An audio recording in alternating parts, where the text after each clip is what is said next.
राधे राधे प्रिय भक्तों, आज का सत्संग ध्यान पूर्वक पूरा जरूर सुने। घर में सुख शांति और समृद्धि के लिए यह खास बातें जरूर ध्यान रखें। आप सभी लोग जो अपने घरों में दीपक जलाते हैं, उसकी बाती का पूरा जल जाना या बच जाना क्या संकेत देता है? ये आपकी पूजा घर, मंदिर और खास अवसरों पर जैसे कि दीपावली, व्रत और अन्य धार्मिक अनुष्ठानों में दीपक जलाने से जुड़ा है। क्या कभी आपने सोचा है या देखा है होगा कि जब आप दीपक जलाते हैं तो वो आपके जीवन में कौन से संकेत दे रहा है? क्या आपके दीपक की बाती पूरी तरह से जल जाती है या वो आधी जली रह जाती है? और क्या दीपक की बाती पर फूल बनने का क्या अर्थ होता है? क्या आपको पता है कि पहले से जले हुए दीपक में बाती जलाना आपकी परेशानियों का कारण हो सकता है या नहीं? और कितने समय तक, कितने सालों तक एक ही दीपक का उपयोग करना शुभ माना जाता है या अशुभ? आज हम इन सभी रहस्यों का पर्दाफाश करेंगे और जानेंगे कि दीपक आपके जीवन में खुशहाली या बाधाएं कैसे ला सकता है। तो भक्तों, आपको जानकर हैरानी होगी कि आप अपने पूजा घर या मंदिर में दीपक जलाते समय अगर ये गलती करते हैं तो आपको इसका परिणाम जरूर भुगतना होगा। दीपक की बाती का पूरा जल जाना और बाकी का बच जाना भी अलग अलग संकेत देता है, जो आपके लिए जानना बहुत जरूरी है। जब हम पूजा करते हैं तो हमारा दीपक कभी कभी अचानक से बुझ जाता है और कभी कभी ऐसा होता है कि हमारी पूजा होने के बाद हम उस दीपक को भगवान के सामने जलता हुआ छोड़ देते हैं, लेकिन कुछ समय के बाद दीपक अपने आप बुझ जाता है और घी बचा रह जाता है। और कभी कभी तो हमारे दीपक की बाती पूरी जल जाती है और उसमें फूल भी बन जाता है। तो इनके अलग अलग नकारात्मक और सकारात्मक परिणाम होते हैं। तो सबसे पहले ये जानते हैं कि अगर हमारे दीपक में फूल बन रहा है तो इसका क्या मतलब होगा? प्रिय मित्रों, अगर हमारे दीपक की बाती में फूल बन रहा है तो इसका सीधा सा मतलब है कि भगवान ने हमारी प्रार्थना को स्वीकार कर लिया है और वह हमारी पूजा से प्रसन्न है। वह इस बात का संकेत बाती में बने इस फूल के माध्यम से देते हैं। अगर आपके घर में दिव्य शक्तियां मौजूद हैं और आपके साथ साथ वह भी ईश्वर की पूजा में अपना ध्यान लगाती हैं, तो आपके दीपक की बाती में एक से ज्यादा फूल बनते हैं और कभी कभी साथ ही किसी भी देवी देवता का रूप भी दिखने लगता है।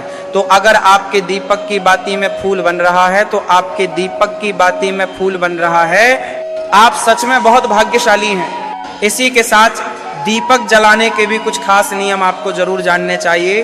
भक्तों, अगर आप पहले से जले हुए दीपक में अपनी बाती रखकर जलाते हैं तो ऐसा करने से दुर्भाग्य आपका पीछा कभी नहीं छोड़ता। अगर दीपक में पहले से जली हुई बाती की राख या फिर रुई और कालिक है और आपने अपनी बाती इसमें रखकर जला दी तो ऐसा करने से भगवान आपसे प्रसन्न होने की बजाय नाराज हो जाते हैं और आपको इसके बहुत ही भयानक परिणाम देखने को मिलते हैं। आपके बनते हुए काम बिगड़ने लगते हैं, आपकी तिजोरी का धन खर्च होने लगता है और आपके धन आने के सारे रास्ते भी बंद हो जाते हैं। तो हमेशा ये ध्यान रखें कि जब भी आप दीपक जलाएं, आप हमेशा साफ सुथरे दीपक का ही इस्तेमाल करेंगे। दोस्तों, इसी के साथ कुछ लोगों की आदत होती है कि वह हर थोड़े दिन बाद अपने दीपक को बदल देते हैं। इस पर गुरुजी का कहना है कि आप जिस दीपक से पूजा करते हैं उसे कभी मत बदलिए, आप उस दीपक को सिद्ध हो जाने दीजिए। जब कोई दीपक रोजाना भगवान के सामने जलता है तो वह दीपक समय के साथ सिद्ध हो जाता है। भगवान की सकारात्मक ऊर्जा उस दीपक में आ जाती है और जब भी आप वह दीपक जलाते हैं तो आपका तन और मन दोनों पवित्र हो जाते हैं। तो आप हर रोज उस दीपक को साफ कीजिए, फिर उसमें बाती रखकर जलाएं। आप जितनी बार भी दीपक जलाएं उतनी बार उस दीपक को साफ करके बार बार उसी दीपक में बाती जलाएं। लेकिन अगर आप गलती से भी उस दीपक को बदलते हैं तो आपकी तरक्की में रुकावट आ सकती है। इसलिए आप अपने दीपक को कभी भी मत बदलना। 10 साल 20 साल तक आप उसी दीपक में लगातार बाती जलाएं, इससे आपका दीपक सिद्ध हो जाएगा और आप इसका चमत्कार अपने घर में भी देख सकते हैं। अगर आपके घर में कोई भी रोगी हो, बीमार हो या किसी का बुखार नहीं जा रहा हो तो आप इस दीपक को थोड़ी देर के लिए किसी बर्तन में डालिए और अब उस रोगी को ये पानी पिला दीजिए। 10 से 15 मिनट के भीतर उसका बुखार उतर जाएगा। वहीं अगर आपके घर में किसी को नजर लगी हो या फिर आपके व्यापार में किसी की नजर लगी हो, आपका धंधा अच्छे से नहीं चल रहा हो, तो भी आप इस दीपक को तांबे के बर्तन में पानी भरकर उसमें डाल दीजिए और रात भर के लिए छोड़ दीजिए। अगले दिन सुबह पानी का छिड़काव अपने घर में और अपनी दुकान पर करिए। ऐसा करने से आपको साफ साफ परिणाम दिखाई देंगे, क्योंकि जब हम लगातार एक ही वस्तु का प्रयोग अपनी पूजा में करते हैं तो वह वस्तु शुद्ध हो जाती है। भगवान की जो ऊर्जा होती है वह उस वस्तु में समा जाती है। तो कभी भी अपने मंदिर के दीपक को बदलने की गलती ना करें। दोस्तों, अगर आपके मंदिर का दीपक टूट जाता है या फिर खराब हो जाता है या खंडित हो जाता है, तभी आप उस दीपक को बदल सकते हैं। लेकिन फिर भी आप उस दीपक को ना फेंके, बल्कि इसे अपने घर में संभाल कर रखें, क्योंकि ये भगवान की सकारात्मक ऊर्जा का भंडार होता है।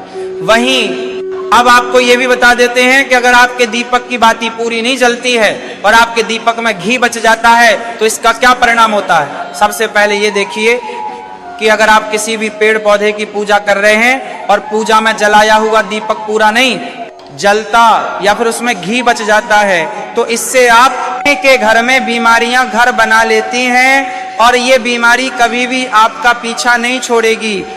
तो जब भी आप किसी भी पेड़ पौधे या मंदिर के बाहर किसी भी स्थान पर पूजा करें तो ये ध्यान रखें कि उसकी बाती पूरी जले और उसमें घी बचा हुआ ना हो, क्योंकि ये आपकी अच्छी सेहत के लिए बहुत ही अच्छा प्रभाव देगा। वहीं अगर आपके घर के मंदिर में दीपक की बाती पूरी नहीं जलती और पूजा करते समय दीपक बार बार बुझ जाता है, तो जरूर आपके घर में नकारात्मक ऊर्जा का वास है और ये आपकी पूजा में विघ्न डालने का काम करती है। दोस्तों, हमारे घर में अगर कोई बुरी शक्ति होती है या फिर कोई ऐसी ऊर्जा होती है जो ये नहीं चाहती कि आपके घर में भगवान की कृपा हो और सकारात्मक ऊर्जा हो, तो ये आपकी पूजा सफल नहीं होने देती। क्योंकि भक्तों, एक वातावरण में एक ही तरह की ऊर्जा रह सकती है, या तो सकारात्मक या नकारात्मक। जो बुरी शक्तियां होती हैं वह ये कभी भी नहीं चाहती कि आपके घर में देवी देवताओं की कृपा हो। अगर आपके घर में भगवान ने अपनी कृपा की तो उन बुरी शक्तियों और ऊर्जा का प्रभाव खत्म हो जाएगा। इसलिए ये शक्तियां चाहती हैं कि आपकी पूजा में रुकावटें आएं। इन्हीं के प्रभाव से हमारा दीपक बार बार बुझ जाता है या फिर दीपक की बाती पूरी नहीं जलती।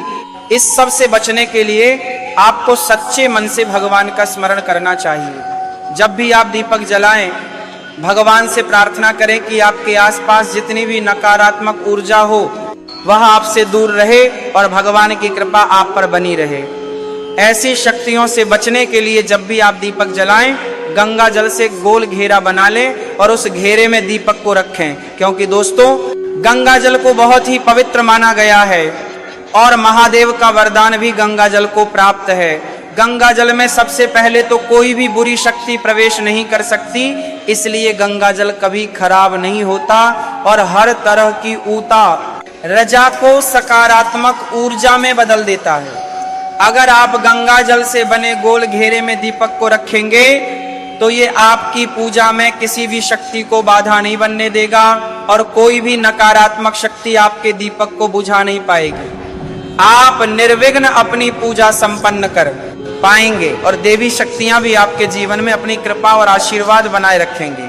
ये जो हमें दुख मिलते हैं ना, ये पाप के कारण मिलते हैं। लोग मारे मारे घूम रहे हैं दुख मिटाने के लिए, सोचते हैं कोई जादू कर दे, कोई टोना कर दे, कोई जंतर बांध दे, कोई आशीर्वाद दे दे। अरे काहे को पागल हो? यदि तुम अच्छे आचरण करते हो, भगवान का नाम जप करते हो, सन्मार्ग से चलते हो, तो तुम्हें किसी से आशीर्वाद मांगने की जरूरत नहीं। बात मान लीजिए, प्रार्थना मान लीजिए। दिखावे में लाखों लोग अपने जीवन को नष्ट करने के लिए तैयार हैं। ये माया का ही तो दिखावा है जिसमें जन्म जन्म हमारे नष्ट होते जा रहे हैं। सत्य मार्ग को क्यों नहीं पकड़ते हो? किसी के आशीर्वाद की जरूरत नहीं। आपको आनंद प्राप्ति के लिए, आप आनंद के बच्चे हो, आनंद स्वरूप हो, जिनसे आशीर्वाद मांगते हो उनके अंदर जो आत्म तत्व बैठा है वह तुम्हारे अंदर बैठा है। वही संपूर्ण आनंद लिए तुम्हारे अंदर बैठा है। तुम्हें किसी से मांगने की जरूरत नहीं। बस तुम अपने स्वरूप को नहीं पहचान पा रहे हो, अपनी शक्ति को जागृत नहीं कर पा रहे हो, इसलिए तुम दौड़े घूम रहे हो।